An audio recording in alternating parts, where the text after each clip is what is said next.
think there's something you can do for Mitt Romney? Because some people have said he's just that guy you want to like, but that he's stiff and that he's maybe too rich or out of touch.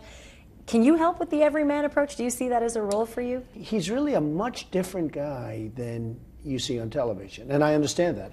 He maybe comes across whichever way you want to say, but he's a great guy in person. He's got a great personality, family, everything. I mean, can you help him bring that to the little screen? I don't know. I mean, I'm not sure. Maybe it doesn't translate, but that doesn't make him bad in terms of what he does. He'll be a great president.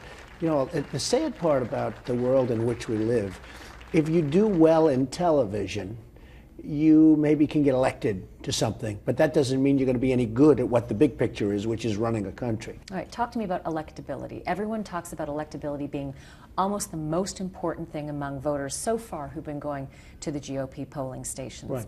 Right. Recent poll, I think it was ABC News, Washington Post, came out saying that if the race were Obama versus Romney, Obama would beat him by 6 points, and if that were Newt up against Obama, that difference would be 11 points. So it's not looking good at this juncture. Well, 6 for the points is Republicans. nothing, and so early. They haven't really focused on Obama. The sad thing is they're focusing on each other, the Republicans. And it's rough. It's a rough, nasty primary. But they're focusing on it. They haven't really hit Obama yet. Have the right candidates dropped out? Well, people have dropped out. I mean, Huntsman never had a chance, if you look. You look at somebody like Ron Paul, he's interesting. Rick Santorum, look. Rick Santorum was a sitting senator who, in re-election, lost by 19 points. To my knowledge, the most in the history of this country for a sitting senator to lose by 19 points. It's unheard of. Then he goes out and says, oh, okay, I just lost by the biggest margin in history, now I'm going to run for president. Tell me, how does that work? How does that work? He's doing well. He's not only doing well, look, he won Iowa. Look.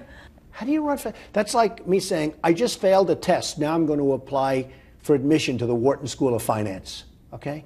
He just failed a test, and now he's going to run for president. So I don't get Rick Santorum, I don't get that whole thing. Is there a place for you in a Romney cabinet?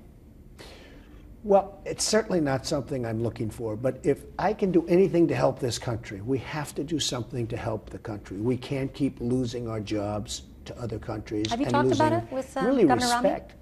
No, I haven't. I haven't discussed that, no. And if he reached out to you, what would your reaction be? Well, I think it's very early to worry about it. I think, number one, he has to get the nomination. Number two, he has to get elected. And after that, I would certainly be open if I can do anything to help him or the country. And what cabinet position would it be that you would want to serve in? I don't know, maybe a position where I negotiate against some of these countries because they're really taking our lunch. Yeah, so I asked him